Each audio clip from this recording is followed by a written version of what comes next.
దేవుని కోసం చేసేదేనండి ఏదైనా మీకు ప్రతిఫలం వచ్చేది. మీరు రాసి పెట్టుకోండి. దేవుని కొరకు చేసే ఏ చిన్న పనైనా అదే మీకు ప్రతిఫలాన్ని ఇచ్చేది. మీకోసం, మీ కుటుంబాల కోసం, మీ బంధువుల కోసం, మీ వాళ్ళ కోసం ఎన్ని చెయ్యండి, అది నిష్ప్రయోజనం. దానివల్ల మీకు ఏం ప్రయోజనం ఉండదు. పరలోకంలో దేవుడు ఏం జీతం ఇవ్వడు.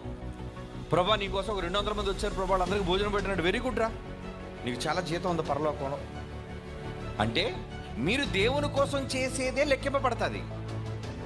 మీకోసం చేసుకున్నది ఎంత గొప్పదైనా, ఎంత ఘనమైనదన్నా, ఎంత ఖరీదైనదన్నా అది లెక్కల్లోనికి రాదు.